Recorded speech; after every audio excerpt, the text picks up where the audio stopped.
this episode of Well, What Do You Know, I sit down with Kenny Long, a lifelong Iowan and a comedian masquerading as a master mechanic. From growing up on a family farm near Moravia to raising kids and building a business from the ground up, Kenny shares a lifetime of hard work, laughter, and lessons learned. We talk about tractors, BB guns, old Centerville memories, and how he turned his skills into a career that's now carried on by the next generation. It's a conversation full of humor, honesty, and a reminder that some of the best stories come from the people who've quietly shaped the places we call home. All right, thank you for joining me today. Appreciate your time. Let's just start with as far back as you can remember. So tell me when you were born and where you grew up and things like that.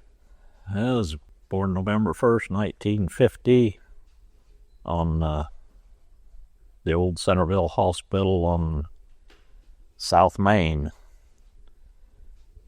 It was, I think, a dark and stormy night.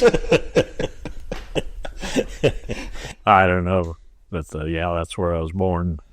First several years we lived west of Highway 5 at my grandmother Elsie Long's place until later she moved to town, and we moved, I think, from the little house into the big house. Yeah. And she went to town, and I think I was about 5 when we moved over here on 250th Avenue, or 250th Street, where I grew up. That's the current, like, we're basically there now, right? Yeah. Yeah, just right here. Quarter mile north of my location here. Yeah.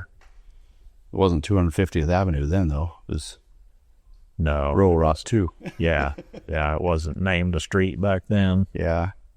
And parents' names? Bill and Mary Long. And she was a horseman, right? Yeah, she was horseman. Her parents were John and Hyla Horseman. Grandma Hyla was a McDonald. Grandpa Horseman, his parents come from Germany. Okay. They're both buried in Main Station Cemetery.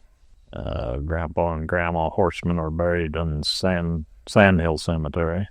That's just north of Centerville? Yep.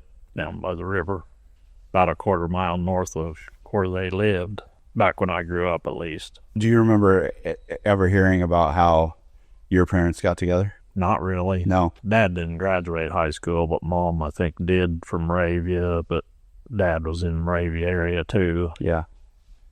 So back then, it seemed like everybody run into everybody else. Right. And if you enjoyed it, you got married. If you enjoyed running into each other, you got married. Yeah, we got one. Yeah. You were one of 6 kids? Yep. Is that right? So where are you at in the order there? Larry and Lita was the twins. I was born in 40. Then Rick, 45. Me in 50. Marie in 55. And Jay was in 65. Okay. So roughly 25 years between Larry and Lita and Jay. Is that right? 5 years between all of us except Jay, and he has 15 years. Wow. So there's a little oops there at the end. Something happened, I don't know. Yeah. So were you guys all living at home together for not very long though, right? Before? No, Larry was the first one he went to the Quad Cities. I think he worked at Case up there first and then went to John Deere.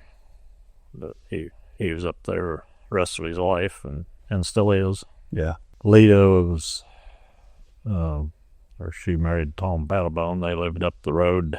Yeah. In the old farmhouse. Yeah, I don't know. Rick, he was here and there quite a bit. Yeah. Rick joined the Navy out of high school? He was drafted. Drafted? Yeah. Army. Oh, I thought he was Navy. Okay. Army. Oh. Yeah, he was the only one went to Vietnam, but he had it pretty easy. He got in communications. Yeah. Not too much danger. I avoided Vietnam, got out of it somewhere or another. Not sure how. Yeah. Because you would have been right at that age too, right? To be drafted. Yeah, I was prime candidate. seemed like not many of my classmates went for some reason, whether it was health or what it was, but I don't remember many of them going. But You hear about the draft, and you assume that nearly everybody that was a candidate was drafted. But yeah, they had a lottery system back then, so they kind of went by your numbers. Right. But I guess the one around here that kind of made an impression on me was from Blakesburg, Lint Gray. And he was over there and lost both these legs, but he gets around now, and I know his wife better than him. She was a friend of Judy's. So all of you and your siblings attend Moravia High School? Yeah. Yeah. Yeah, all of us graduated from there. Yeah. Barely. What year did you graduate? 68. 68. I don't know much about what you guys did in high school or anything. Did you guys participate in athletics or FFA or anything like that? I didn't. I always loved basketball, but I wasn't tall enough, and I don't know. I wasn't much of a team joiner then. Yeah. I was an FFA for a while. Yeah. What about your siblings? Did they do anything? I think they were all in FFA. I think Lita played basketball a little. Really? Larry. Lita was small. Yeah. Yeah, she had to rely on her outside shooting. I guess so. I would love to hear any stories that stand out from growing up.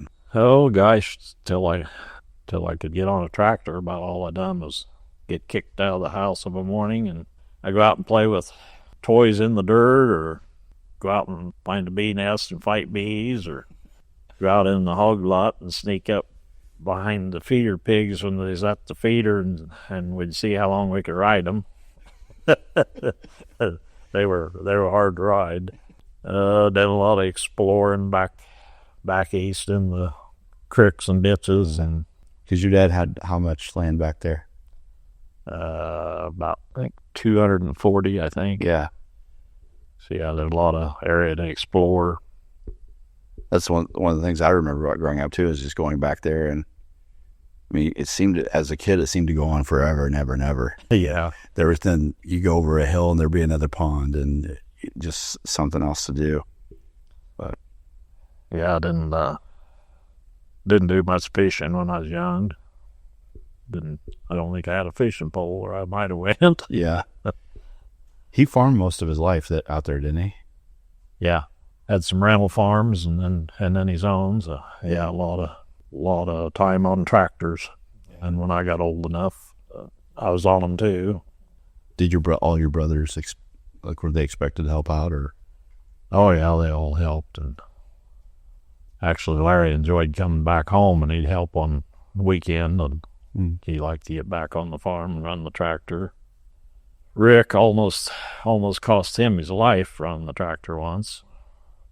Dad had bought a new harrow, and it was mounted and had cables run up to the front of the tractor, which they thought would be a good idea, but the cable got caught in the rear wheel and pulled the harrow up on top of the tractor. But it didn't hurt him other than a few scrapes and stuff, but could have been a lot worse. Yeah. Needless to say, the harrow went back to town. Yeah. And he bought a regular one on a cart. Yeah. I was old enough to remember, growing up with Jay. I don't remember him a whole lot working on the farm, did he? He didn't seem to as much as us older kids. Yeah. Didn't like it as much. No, he was always wanting to do something else. And yeah. Dad kind of, as he got older, kind of let Jay slide a little more than the rest of us. But was he a different dad for you guys than he was for Mom and Jay? Probably a little. Yeah. Yeah, of course, Mom must have done most of that because Dad was out on the tractor. So. Right. So he was farming most of his life. Was your mom mostly just homemaker, I guess I should say? Right. Yeah. Kids strung out, she always had a little kid to take care of. So right. She never did work away from home other than, I think she sold Tupperware there one time. Didn't last very long. And right. Raised some dogs there at one time. Really? I didn't know that. Yeah. can't think of the name of them, little bushy dogs. Pekingese Oh, yeah? at one time, and then wiener dogs at one time. I didn't know she did that. Yeah, it wasn't a very long time venture. Yeah. You mentioned a story that I have to ask you about. Apparently one of your brothers got shot. Yeah, Marie, your mom, she wasn't very old, maybe, I'm guessing 5, 6, and Rick had put the BB gun down, and she picked it up, mostly just fascinated with it, didn't know it was cocked, and pointed at Rick and said bang, and pulled the trigger, and it hit him right at the corner, not the eyeball, but right at the corner of his eyeball. But a pretty good, nasty welt there, and lucky. If it hit him in the eye, he'd have been one-eyed the rest of his life. He wouldn't have been drafted then. Probably not. No. Yeah.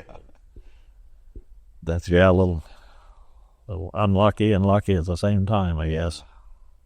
Wow. I don't think she got in any trouble because she was so little. She didn't know what she's doing. But Yeah. Maybe she should have been disciplined. That she would have maybe acted a little bit better now. probably not. So you graduated from Moravia. What year did you say? 68? Yeah. 68. And then what'd you do after graduation? I had to wait. I was working up at Van Dorn's through the summer, but I graduated, but then I had to wait until I was 18 because I was the youngest in the class. So it was in November. I went to Burlington, and a bunch of my buddies was up there and went to work at the ammunitions plant. Worked there for, a year, approximately. Didn't like factory work. All of us that was working up there decided to quit up there and go to Colorado and find a job. Ended up all we done out there was I went to the Coors Brewery and got as much free beer worked out of them as we could, and mostly just drank all the time. Was out there and partied. Yeah. Didn't find a job. Didn't even look for a job. How'd you have a place to live? Or We just I think that was when we slept right outside the car one night in Black Forest, I think it was, a national park. We just had thin blankets, and we forgot about it getting down to below freezing at night out there in the mountains.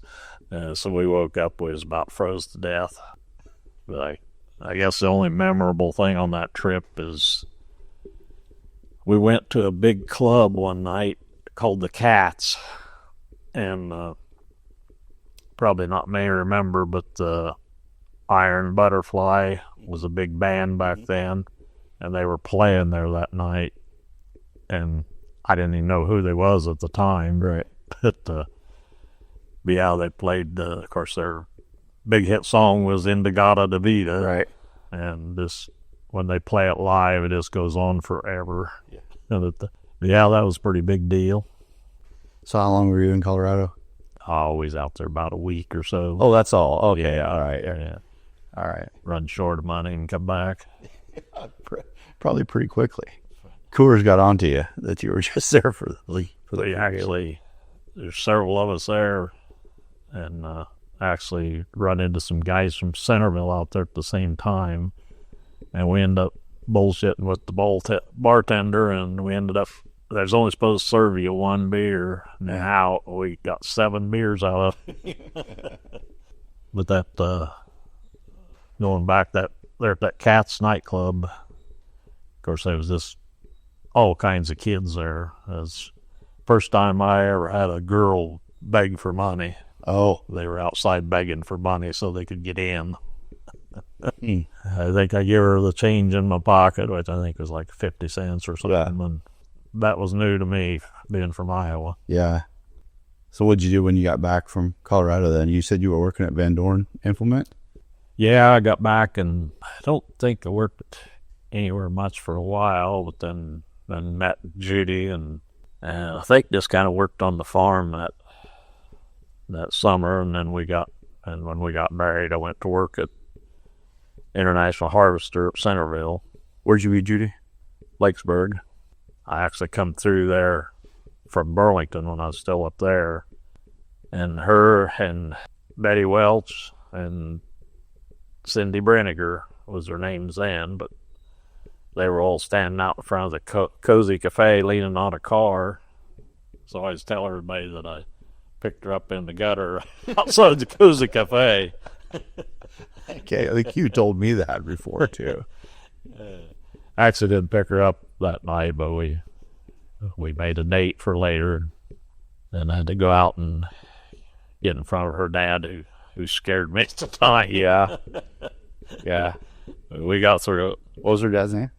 Dale. Hey, Dale. Yeah, Dale. So at that time, you were still, I mean, it's kind of a lost tradition, but you still had to ask her dad for.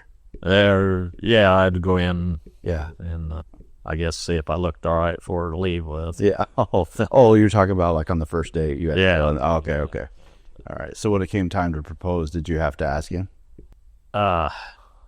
No.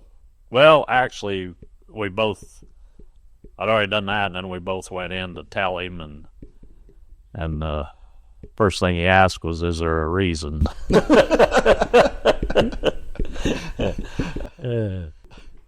So, fellow, he didn't trust either one of us. How long did you two date before you? About a month.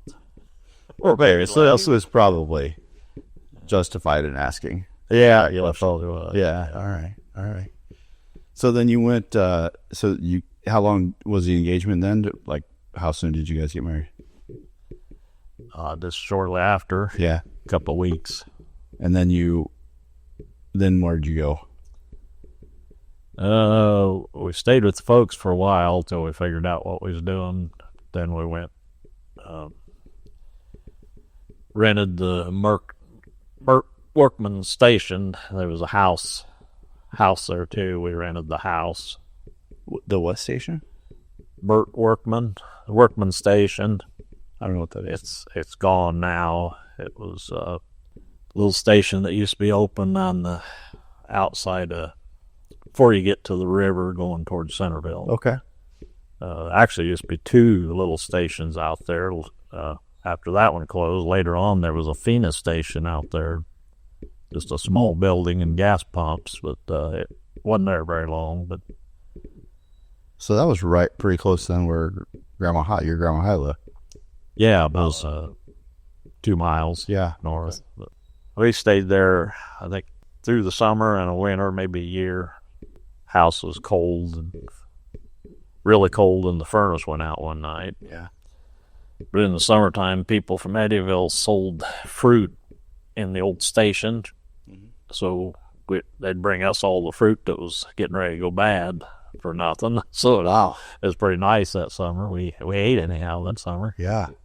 But Judy didn't like the outhouse, so we had to go to Centerville. It had an outhouse still? Yeah. Really? No running water.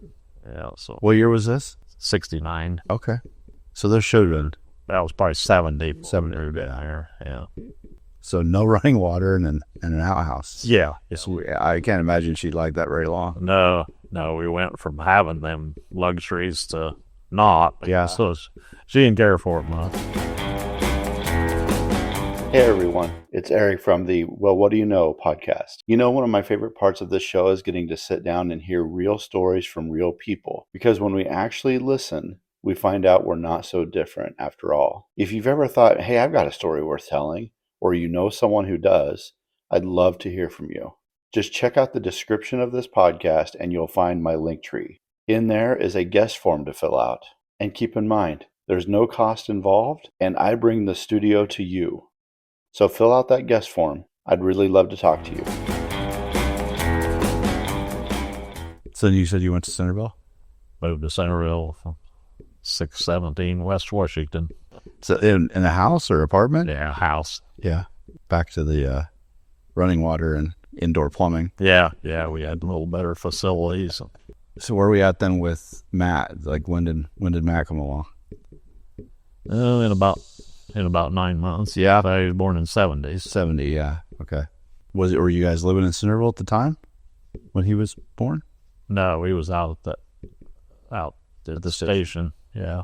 He was born. So, how long? How long did you have an infant with no running water? And Oh, wow. Really? Yeah. Yeah, we didn't. He was a baby then, but then Jennifer wasn't born until we moved to Centerville. so, what did you do while you were? What? You both have jobs, or what did you do while you were in Centerville? I worked at IH in Centerville, and Judy was, well, a little later on, the kids got a little bigger. She worked at McGraw Edison first, make toasters and stuff. Mm-hmm. Then later on, I think it became Heatelator. She worked there. And she worked at Union Carbide, what it was called back then, for 10 years. And then she went to Wells and stayed there. So she worked on factory line most of her life then. Yeah. Well, part of Wells was on the floor, but then later on she got in the office. That's right, she did. Yeah, that's right. And you worked you said IH, International Harvester, right? Yeah. Doing what there? Set up machinery and drove the tilt bed truck. Okay. Delivered machinery and stuff. So is that where we'll get to it eventually, but you had a successful business for many years out here. Is that where that kind of started? Yeah, I started working at Van Dorn's when I was in high school at Moravia, the Owls dealer. And but then, of course, I went to Burlington, but I ended up 3 years at International Harvester, and then I went back to Van Dorn. Yeah. So, and that's where I remember my earliest memory is Judy working at Wells and you working at Van Dorn. That probably didn't happen at the same time. That's just what I remember. Yeah, well, it was at the same time. Was it? Yeah. And Sylvan Van Dorn was his name, right? Yep. And Carolyn. Okay. And they had the shop there. On North William. North William. Yeah, just north of the square, northwest of the square in Moravia. Yeah. Yeah. How long did you live or work there? 20 years. Did you really? Yeah. So that's funny because in my memory, I remember you briefly working there, but then most of my life you've had this business out here on your property. So when did that actually start? About 85. Okay. I quit Van Dorn. It was getting slow there, and I was getting bored, and went to Harvest Hand, where they make hay trailers, and was delivering hay trailers and tire cutters. And it lasted about 6 months, and they laid me off. And so that let me draw some unemployment and get started here at home. And Oh, okay. Spent another 20 years doing this. Was it always your goal to have your own business? Not really. I didn't know what I was doing. Yeah. I seemed to stumble into everything I ever done. Yeah. You've never had a lack of work out here. Did it ever get slow? Not really.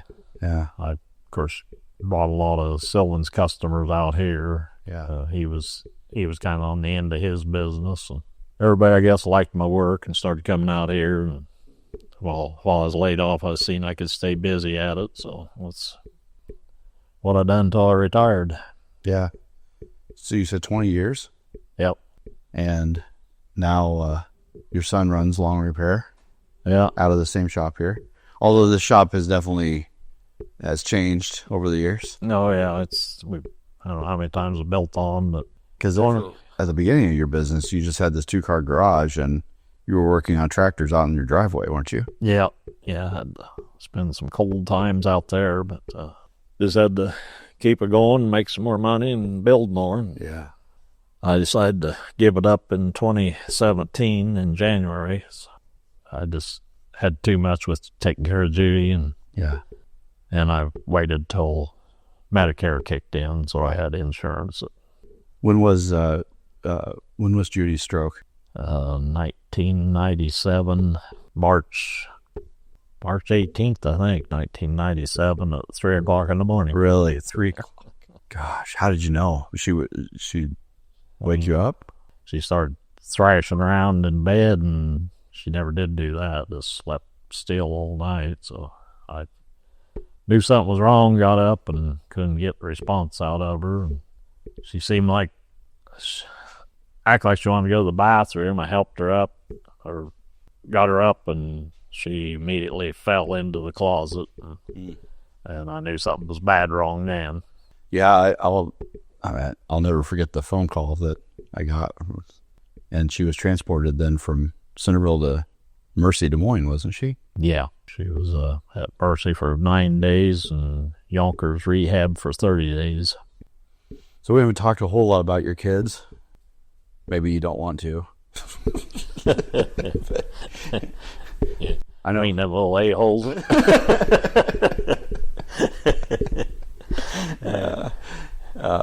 No, they didn't turn out too bad. No, they're pretty good people. That's what they were when they were teenagers. Yeah, yeah. But all of them are. See, you said Matt was born in 70. Yeah. Is that right? So what was he like growing up? Oh, this ornery old boy. Liked, kind of like me, liked cars and motorcycles and anything with wheels. Yeah. How long were you guys in Centerville for his life? See, he was probably about 3 when we moved out. Okay. Because he seems the type that would not like it in town and in a house in Centerville. He's much more suited for the country life out here. Yeah, he liked outside. We had a little 3-wheeled, plastic-wheeled lowrider trike. I forget what you call them, but he kept that busy on the sidewalk, and it was good because we could hear that thing. Yeah. For a quarter mile. Yeah, he rode that a lot. He grew up with a lot of wheels underneath him, didn't he? Yeah. I always remember Matt having 4-wheelers and motorcycles, and in fact, didn't you allow him to build a track out here one time? Oh, he might have had kind of his own path. Yeah. Oh, it was more than a path because they had banks and jumps and stuff out here. Well, he probably did. Yeah.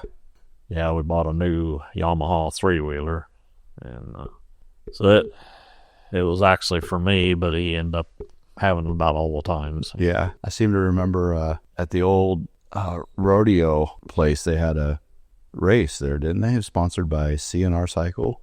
Yeah, he went up and entered in that. I think he placed, but I don't remember what. I have a vague memory of it, but I think he did pretty well against those guys that thought they were professional drivers. Yeah, not too bad. And then Jennifer was born.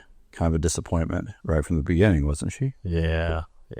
Didn't want no dumb girl, but... See, she would have been born in 72? 73. Yeah. Okay. January 73. Yeah. Yeah. What was she like growing up? Oh, she wasn't terrible bad till, like I say, teenage years was the worst. But she read a lot of books. She had a book. She seemed pretty happy and still is. You got to give me at least one story from each kid that stands out, because I know there are a lot. I guess the one with her and Tammy Butts, which Tammy Ulanake now, they was out here in the front yard playing, throwing the softball and catch and stuff, and she just got a puppy. I don't remember where we got it. Anyhow, I forget which one of them threw the ball up high and it come down, the other one didn't catch it, but the pup caught it right in the forehead and just killed it deader than a hammer. Yeah. And anyhow, of course, they was both bawling. And Jennifer wanted to know if I could give it mouth to mouth, and I says, no, this dog's dead. So I was here for that day. Oh, I was the batter. Okay, I remember that. Yes. Jennifer was pitching and Tammy was catching, and I was standing at the plate, and that dog ran right between my legs and caught that ball right on the head. I guess I forgot about you being here. Yeah. And I remember Jennifer just bawling and carrying around that dog. Tammy bawling. Wouldn't happen again in 100 years. No. But no. Yeah, I still tease Tammy about it once in a while. Let's see her. I might be remembering the story wrong too, but I was definitely there. That was crazy. You got one for Matt? Oh, gosh.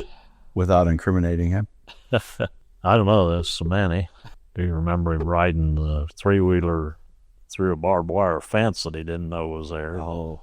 Down east here on a dirt road. That was pretty hard on his chest area. Yeah. Yeah, other than that, I don't know. If his wheels was running, he wasn't around much. So. Right. I've always reminded both of them that they both owe me their lives. and they're always both claiming to be number one with me, but I tell them that's undecided. They need to keep trying harder. Right. Yeah, they're not going to know for a while. Yeah. I remember of of Matt, he always stood up for what was right. He did in school, and he would stick up for other people. Yeah, he's still like that too. Yeah. Watches out for people. But Yeah. of course, I knew early on he was pretty stout, but one night, he shouldn't have been in there, but he ended up in Fat Annie's. This was back when I was drinking. And anyhow, I was, of course, drinking a little and pretty confident, so some of them was arm wrestling up there, and I bet Harold Rowley. Harold was big and stout, farm boy. Mm-hmm.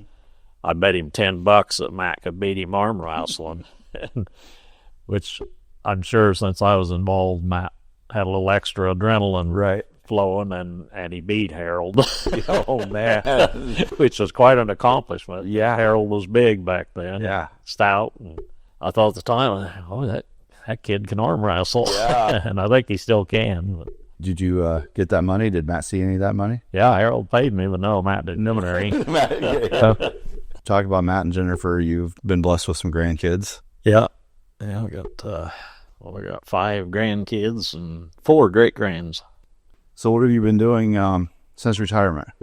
Oh, mostly working on my own projects. Yeah. I restored my dad's tractor the first winter I retired. What'd you do with that? It's out here in the lean-to.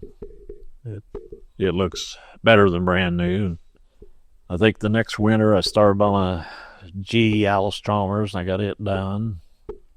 I'm working on a D17 diesel, restoring it now that actually used to belong to Lester Cochran, and I had worked on it when I was up at Sylvan's for Lester.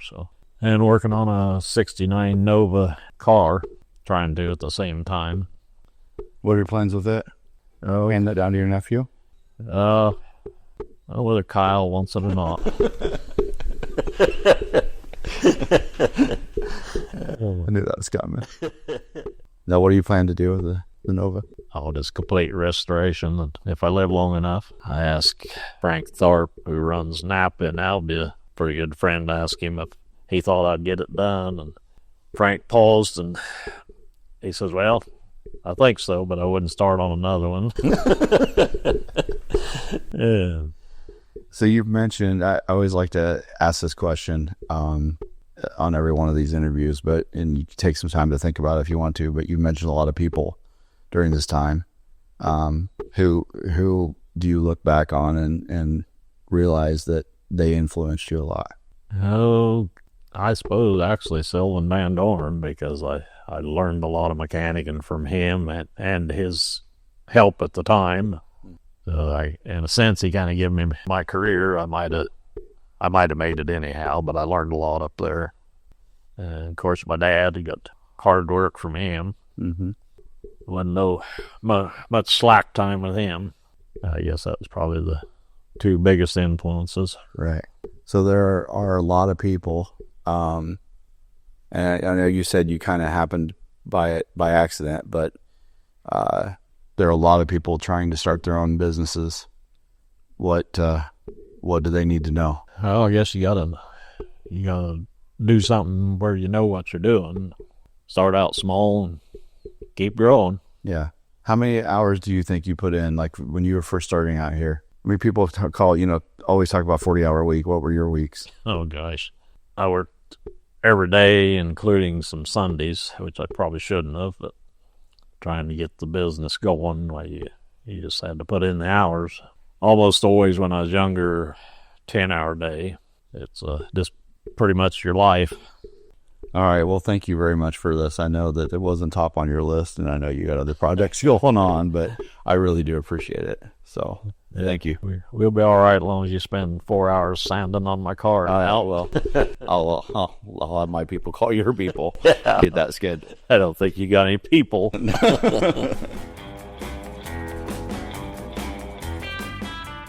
Thank you for listening to Well, What Do You Know? The podcast created to tell people's stories. Everybody's got a story, and every story is worth saving. The views and opinions expressed in this episode are those of the guest and do not necessarily reflect the views of the Well, What Do You Know podcast, P Square Design, Pagitech LLC, or our sponsors. The Well, What Do You Know podcast, its parent company, and its sponsors are not responsible for any statements made by guests during the recording or publication of this episode.